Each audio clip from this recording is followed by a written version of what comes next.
al pilar social y de gobernanza. Entonces, y a mi juicio considero que son los aspectos más relevantes, más importantes que todavía no se le está dando, o sea, que la academia y otros organismos todavía no le están dando importancia. Debiendo considerarse que el pilar social y de gobernanza es el pilar que otorga la licencia social para operar. Sin conseguir esta licencia, prácticamente un proyecto no sería viable. Bien, ahora, para que se entienda bien, es importante explicar o definir algunos conceptos del valor social compartido, ¿no? Que viene a ser la transición del modelo de ayuda al de desarrollo territorial. En ese sentido, el proyecto debe ser visto como un catalizador de corredores económicos regionales, cerrando brechas de infraestructura que beneficien a otros sectores como es la agricultura, comercio, turismo, como es el caso de Ayacucho y servicios. Así también, el otro componente es el desarrollo territorial, lo que significa que hay que pasar del modelo de enclave que establece nuestra Constitución del 93 a un modelo de corredor económico que cierre brechas de infraestructura en la región donde está emplazado el yacimiento. También es importante tomar en consideración el relacionamiento comunitario mediante la transparencia y el diálogo constante a través de la generación de empleo local y compras a proveedores de la zona. Finalmente, a través de la gobernanza ética, mediante el cumplimiento estricto de las leyes, la lucha contra la corrupción y el respeto a los derechos humanos. Entonces, para profundizar este pilar, nos vamos a trasladar en su aplicación a lo que vendría a ser la aplicación de este concepto a nuestra región. Entonces he preparado esta diapositiva. A la región centro-sur, compuesta por los departamentos de Ica, Huancavelica, Ayacucho, Apurímac, parte de Cusco y el sur de Ucayali. Bien,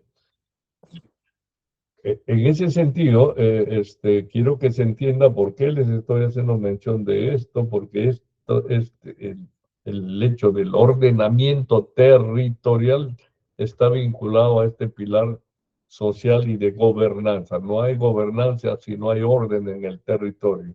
Y esto está alineado al criterio ESG, que ya no es opcional, sino es determinante para conseguir el permiso social de operar y del acceso a financiamiento internacional. Pero en el caso, por decir, de la producción de las bambas que está en Apurímac y ese mineral sale por Chumbivilcas, Cusco y se va a Arequipa, no obstante, el yacimiento está emplazado en Apurímac, los conflictos sociales están en su zona de influencia indirecta y en el recorrido del transporte de esa producción.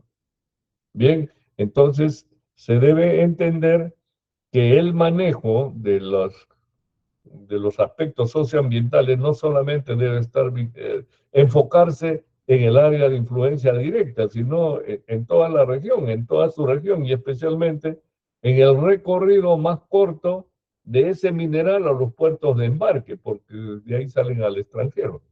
Bien, en ese sentido, entonces, bueno, es el, es el pilar social y de gobernanza vinculado, repito, al ordenamiento territorial, el ordenamiento territorial como objetivo para evitar conflictos, ya que los conflictos deben manejarse integralmente digamos, a través el, a través del recorrido de la producción, a través del recorrido de los suministros para atender la producción a través de los lugares de donde se va a tomar agua, de donde se va a tomar energía, y eso nos va a permitir identificar más adelante las condiciones que al sector o a la zona hay que darle para evitar conflictos como las comunidades vecinas, como es el caso de las Bahamas. Entonces, en ese sentido son los aspectos relevantes del pilar social y de gobernanza, y el otro pilar es el ambiental y el de cierre, que básicamente está vinculado a las tareas y obligaciones que tiene la empresa para devolver al terreno las condiciones como las encontró antes de iniciar la operación. ¿Ya? Entonces, por razones de tiempo, un poco voy a agilizar la exposición. Sin embargo, hasta acá no tengo retroalimentación de ustedes. Quiero saber si me están escuchando bien, a ver si por favor me confirman. ¿Me confirman si se escucha bien o he perdido la... Sí, se escucha bien. Ok, entonces, considerando que me falta media hora, voy a tratar de agilizar el asunto. Bien, entonces, habiendo hecho mención de los pilares de los compromisos en los que se sostiene la minería 5.0, ahora vamos a ver o revisar lo que es un modelo económico minero, ¿no? El modelo económico minero y cómo se gestiona o cómo interactúan toda la información, en este caso, vinculada al manejo económico de una operación minera o de una inversión minera, ¿no? Y acá es importante que se entienda que como input iniciales se requiere información del modelo geológico, geometalúrgico, el modelo geotécnico, hidrológico y los aspectos socioambientales. Esto para entender la estructura ya de un proyecto, cómo se gestiona un proyecto. Entonces, con la información que se obtiene en esta primera etapa, se diseña la mina, se define un plan de minado, ese plan de minado define el tamaño, escala o nivel de producción. Habiendo identificado el tamaño, nivel de producción, método de explotación, recién se puede hacer una estimación del CAPEX, vale decir, todo lo que es inversión, inversión antes de la producción, y también se define el OPEX, que son los costos de producción. Teniendo esta información del OPEX, CAPEX, en un flujo de caja descontado, donde ya interviene, digamos, costos más ingresos que da el modelo geometalúrgico, se define los indicadores de rentabilidad de un proyecto, como es el valor actual neto, la tasa interna de retorno, el periodo de recuperación, la relación beneficio-costo, etc. Pero para el flujo descontado se requieren pues variables de mercado como son precio, maquila, costo de transporte, hasta los puertos de fundición. Esta es la estructura eh, que se requiere y que hay que ordenar para llegar a determinar la rentabilidad de un proyecto minero. Entonces, en ese sentido, se debe entender, si hemos visto la estructura que sigue, pero es importante también entender cómo son las etapas de desarrollo de un proyecto minero, cuáles son las etapas, y en esta diapositiva vamos a ver las etapas, pero vinculadas al ciclo de vida de una mina, ¿no? Entonces, es importante para que entiendan cómo interactúa esta vez un proyecto con las recomendaciones que establece los compromisos ESG y alineados a lo que es la minería 5.0, entender que en una primera fase tenemos a la fase del descubrimiento, estimación del recurso mineral, donde se identifican zonas de interés, se desarrollan las actividades de exploración y el producto final es la estimación de un recurso mineral. ¿Bien? estimación de recurso mineral en términos de cantidad y calidad. Luego de haber estimado el recurso mineral, viene la siguiente etapa, que es la fase de evaluación de proyectos. Y esta fase de evaluación de proyectos tiene un estudio conceptual, el inicial o de alcance o el preliminar, luego viene un estudio de prefactibilidad y un estudio de factibilidad. Es importante entender que en esta etapa del estudio de factibilidad ya no se trabaja con recurso mineral, sino hay que calcular la reserva, y el estudio de factibilidad recién da información para hacer el estudio de impacto ambiental. O sea, no podemos hacer un estudio de impacto ambiental mientras no hayamos llegado al estudio de factibilidad. Y ese estudio de factibilidad se hace con reserva mineral y no con recurso mineral. Y luego de esta etapa viene un proceso adicional, el due diligence o la debida diligencia, que es cuando la empresa o el dueño del proyecto acude a las fuentes de financiamiento para conseguir socios y puedan invertir en este proyecto. Es en esta etapa que el socio o el potencial inversionista manda a sus propios técnicos y revisa si el estudio de factibilidad ha seguido los procedimientos convenientes y adecuados y da el visto bueno luego para otorgar el préstamo o el financiamiento. Esas son las etapas entonces de la evaluación de proyectos, y luego de esto viene ya la fase de construcción, ¿no? Eh, eh, para ello, acá se gestionan ya los permisos, pero los permisos para el diseño de detalle, y ahí se empieza con la construcción, llámese la planta, relavera, botaderos, oficina y la preparación de mina. Luego de esta etapa viene recién la fase de producción, inicialmente con el desarrollo de una producción que va creciendo hasta más adelante estabilizar la producción, y cuando ya estamos entrando al periodo de agotamiento, se debe desarrollar todas las actividades antes de paralizar la producción. En forma paralela y simultánea se deben desarrollar las actividades de cierre de mina. Finalmente, digamos, entregar la zona o el sector tal como se recibió antes de iniciar la actividad. Son las etapas de desarrollo de un proyecto. Pero cuando ya estamos hablando de gestión, de controlar, es importante que entiendan, esto está bien detallado en la revista. Hay un libro que estoy editando, ya está en la etapa de edición, listo para su publicación, en caso quieran un poco profundizar el tema.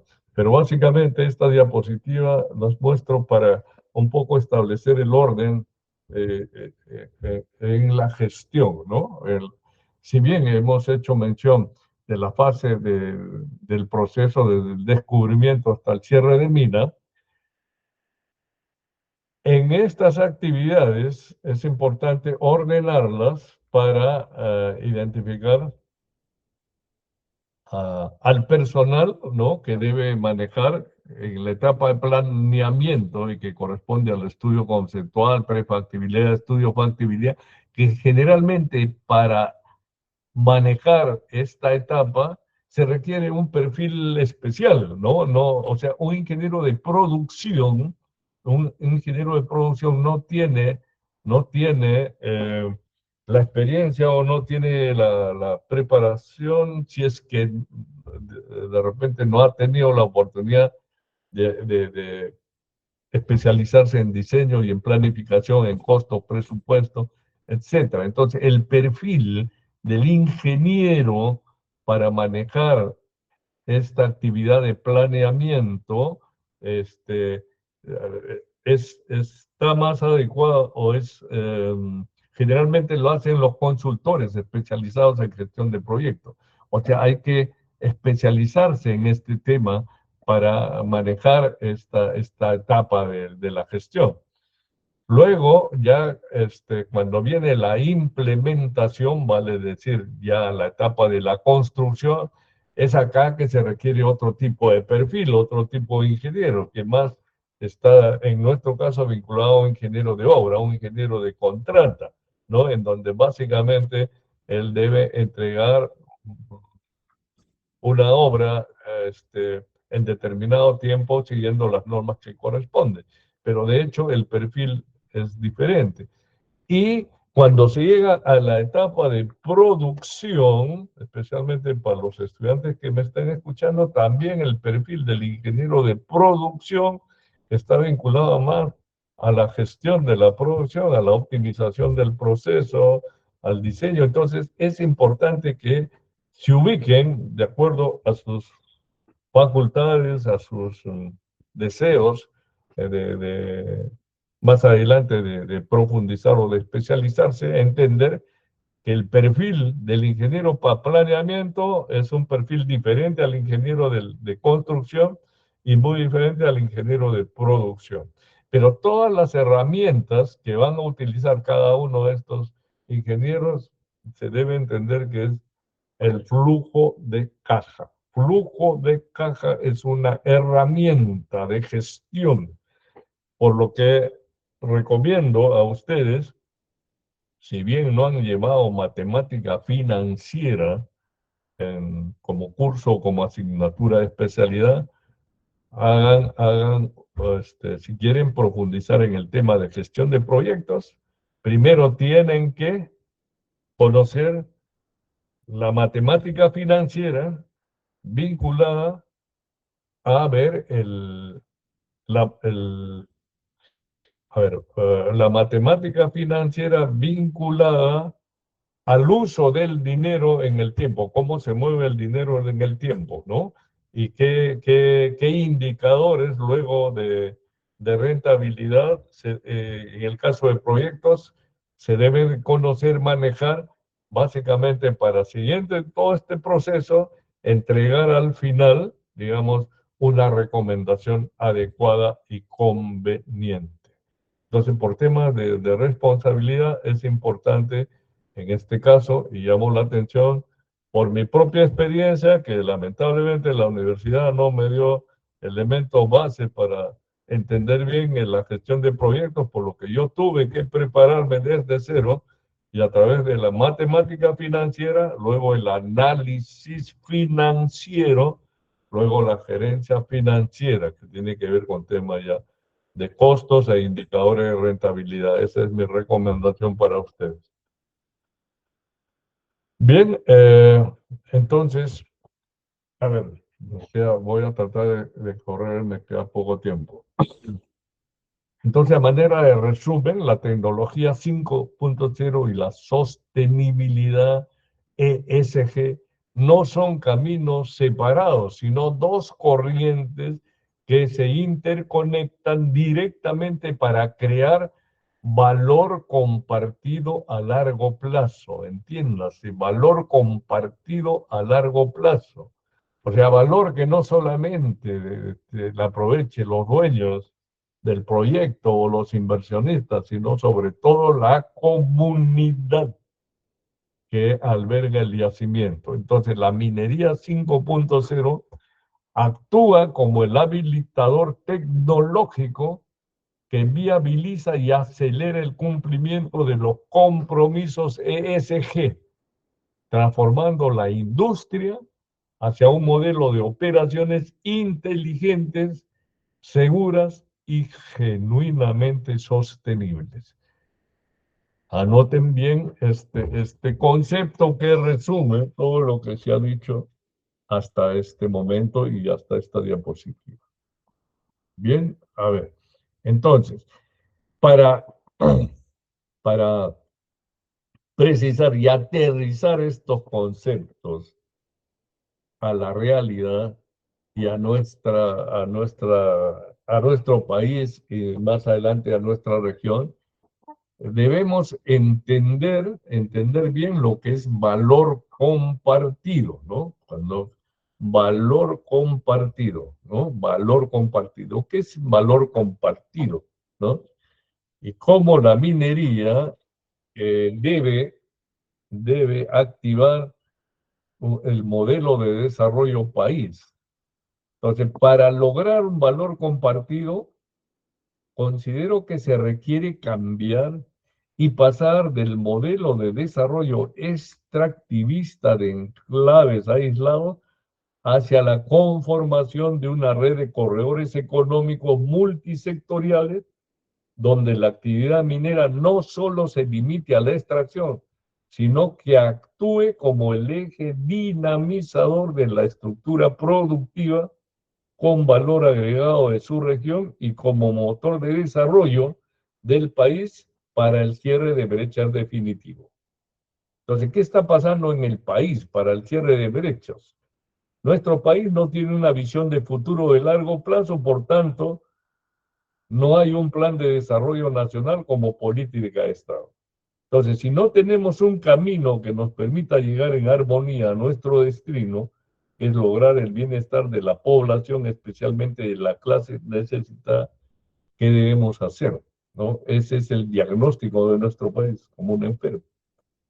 Entonces, hay que cerrar brechas y el cierre de brechas tiene que identificar el origen, ¿no? Y el origen básicamente de la protesta y del descontento popular es el centralismo de Lima metropolitana que continúa limitando el desarrollo del interior. Esta incapacidad para democratizar el crecimiento en igualdad de condiciones constituye la causa raíz del descontento popular y la conflictividad político-social.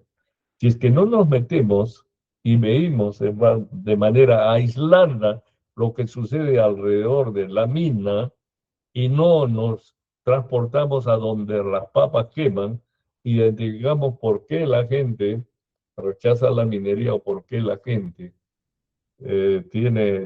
siempre protesta y generalmente se va en época de elecciones, como aparece, contra el candidato de Lima o contra el candidato que representa supuestamente los intereses de las grandes empresas. Entonces, ese es el diagnóstico de país, esa es la visión de nuestros problemas que se agudizan en época de elecciones, debido a que a lo que ya hay, que no hay un plan de desarrollo como política de Estado, así que entre cualquier gobierno que entre, ese camino debe seguir y no debe alterarse, pero si no hay camino, ¿qué hacemos? Entonces es nuestra tarea. ¿Y camino para qué? Para una buena gobernanza y para el cierre de brechas, ¿no? Entonces, ante un escenario de desarticulación, el cierre de brecha requiere una respuesta urgente. En ese sentido, la tarea no es exclusiva de un actor, exige la acción coordinada entre el Estado, la empresa privada, una ciudadanía responsable y sobre todo la academia, ustedes que me están escuchando, para conseguir el desarrollo sostenible utilizando a la minería. ¿Para qué? Para liderar ese proceso de ordenamiento. Bien, entonces hay que cambiar el paradigma, ¿no? Y para ello, para terminar, ¿cómo? Dándole valor al recurso potencial. Hay que generar más ingresos para que estos ingresos luego vayan primero a atender el hambre, la salud, la educación, y para ello necesitamos más ingresos. Y para obtener más ingresos hay que darle valor al recurso potencial. ¿Qué cosa es el recurso potencial? Aquel recurso que está debajo del subsuelo o está del suelo o está eh, en la Amazonía y que a falta de medios de extracción, energía, etcétera, no se puede industrializar esa producción. Así que en esta gráfica se ve, para que entiendan cómo ve agrupado en una macroregión que tiene que ver con el proceso de ordenamiento territorial, todos los sectores vinculados. Acá está mostrando Ica, Huancavelica, Ayacucho, Apurímac, Cusco, en esta región. Nótese que en rojo, todo lo que es rojo son las concesiones mineras, todo lo que es el recurso minero en rojo. Verde, recurso agrícola, plomo, el recurso vinculado a la ganadería, alpaca, o sea, vale decir lanas, alpaca, y en amarillo desde la cuenca del río Pampas hasta el Brain, el río Apurímac, continuando hacia el Valle de la Convención, Cusco, Camisea y la frontera con el Brasil. Todo este recurso potencial, a falta de un medio de transporte barato, de bajo costo, que no contamine, que debe ser un tren eléctrico de alta velocidad, no genera valor. Entonces, hay que agrupar todos los recursos, como lo hacemos los mineros cuando diseñamos una mina. Tenemos que identificar dónde está el recurso potencial, qué dirección va a tener mi túnel. Bajo ese mismo criterio, hay que establecer la columna vertebral de desarrollo de esta macroregión, y esa columna vertebral debe ser, en principio, línea de transporte transversal que una la costa con la frontera con Brasil, para que toda la producción salga para su exportación a los puertos de embarque. Así también en este recorrido se debe aprovechar el uso del agua, generar energía para industrializar la producción de la sierra, selva alta, selva baja, e industrializar también la producción de lana, y a gestionar adecuadamente el uso del agua a través de grandes represas que beneficien los valles desérticos de Icaná, como es el caso del gran proyecto Pampa Verde, que está en Ayacucho y que no se gestiona precisamente porque no hay una política de desarrollo que vea las cosas con esa proyección de largo plazo. Entonces, el hecho de ordenar todo nuestro recurso va a ayudar a establecer la columna vertebral, repito, que debe estar constituida por línea férrea,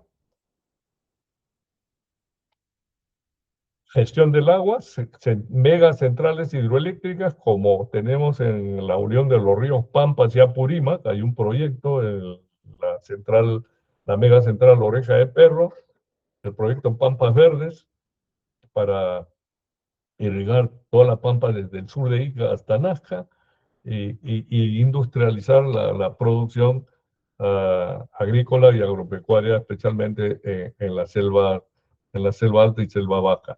Esa es la visión que deberíamos nosotros incorporar, digamos, en este proceso. ¿Y quién debe liderar eso? Las minerías, pues, porque la minería tiene tantos recursos que es la única actividad que va a suministrar los 365 días del año carga a ese tren.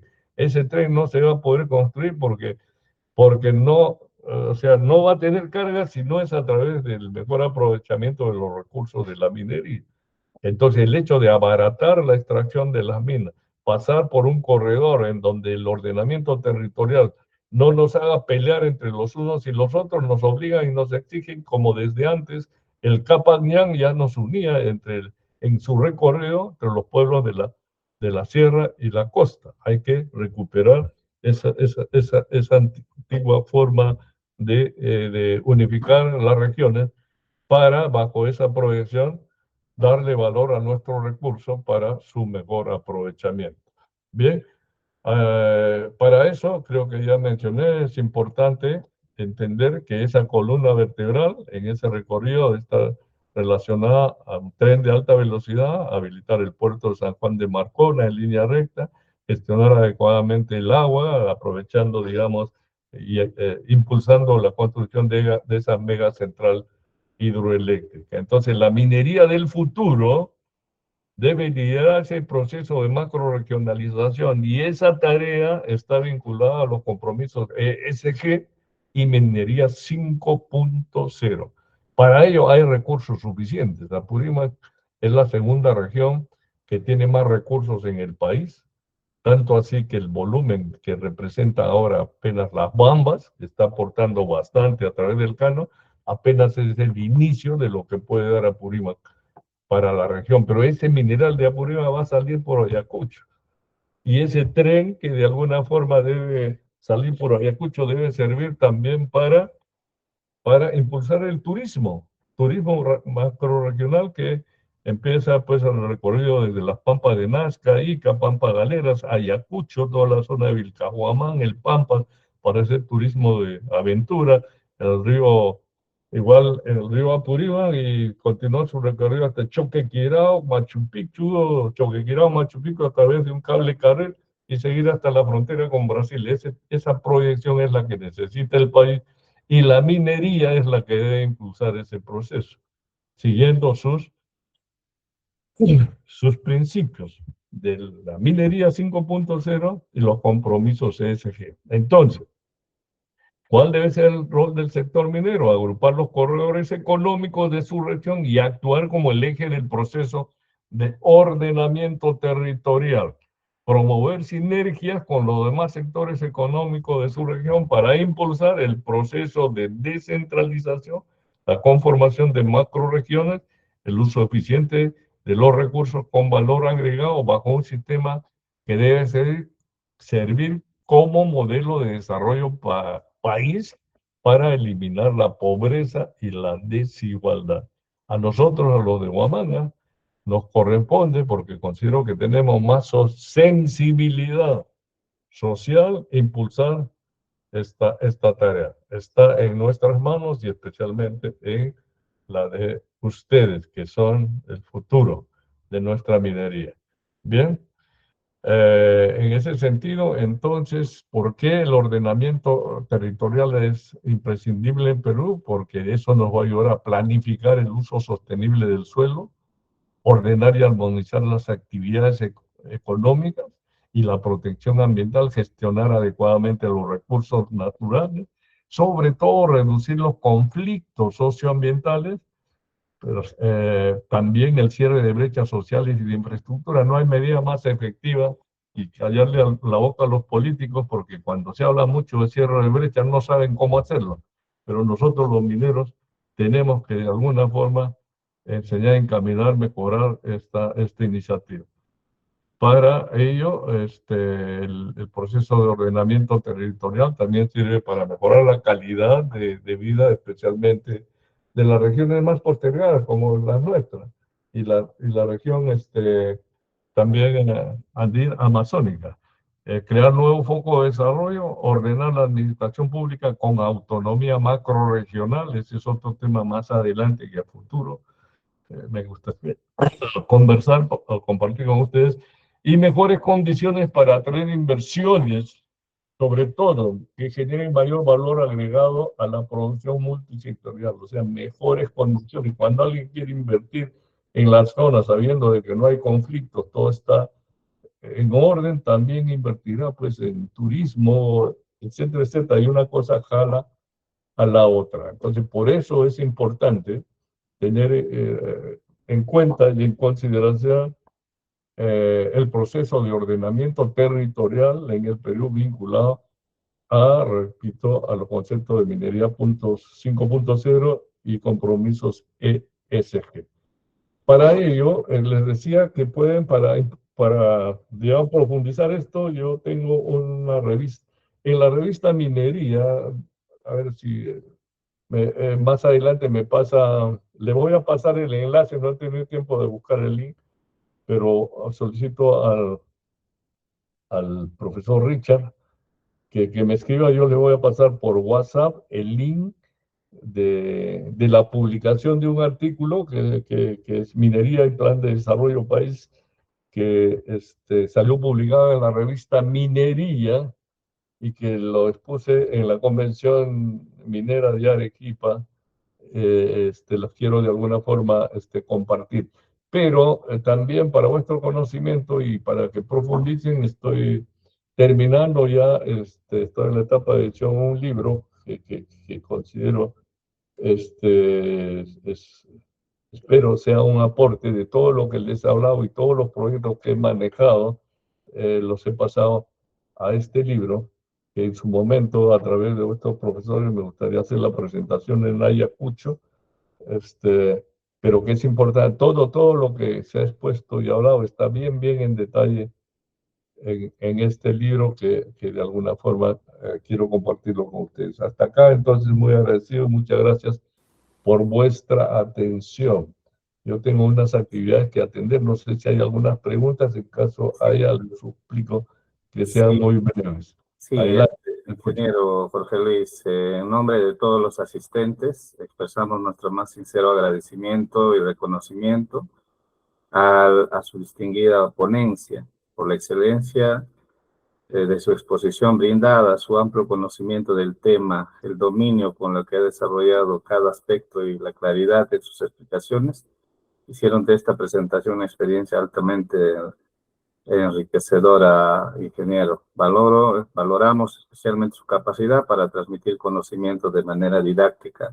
Agradecido de parte de nuestra dirección de escuela a cargo del doctor Víctor Flores Moreno, reciba un saludo cordial y agradecimiento de parte de él y esperamos que más adelante nos pueda acompañar y con gusto nosotros estaremos a la espera de poder recibirlo acá en Ayacucho y es más, es un profesional ejemplo a seguir de toda la comunidad estudiantil. Muchas gracias, ingeniero Jorge Luis. Estaremos en comunicación. Muy agradecido. Muchas gracias a ustedes por permitirme a través de esta exposición llegar a mi tierra quiera de Ayacucho, que extraño bastante, y espero pues que los jóvenes estudiantes de una escuela que nos ha costado mucho, eh, una escuela importante y antigua que ha dejado un precedente en nuestra minería, siga los jóvenes de esta generación en ese camino, en ese propósito, y para ello estamos con todo el gusto para seguir apoyándolos. Muchas gracias a ustedes. Pero hay alguien que quiere hablar, tengo poco tiempo, Kelvis, me parece. Adelante, por favor. Sí, Richard, gracias, Richard. Gracias, ingeniero José Luis, Jorge Luis, por la ponencia. Hablar de estos temas es muy interesante, la minería 4.0, 5.0, y como lo ha dicho el colega, el ingeniero Richard, estaremos muy pronto solicitando al ingeniero Jorge Luis para que pueda, pues, visitarnos en Ayacucho y también compartir experiencias que permiten el crecimiento en este caso y también que permita nutrir de estos conocimientos a nuestros estudiantes. Muchas gracias, ingeniero Jorge Luis. Un abrazo de parte de acá desde Ayacucho y también de parte de toda la escuela. Muchas gracias a ustedes y por intermedio de ustedes a todos los colegas docentes de mi querida escuela. Bien. Bien, gracias, ingeniero. Bien, a Bien. continuación tenemos a la segunda ponencia. Gracias, yo me despido. Gracias, ingeniero. Hasta luego. Saludos.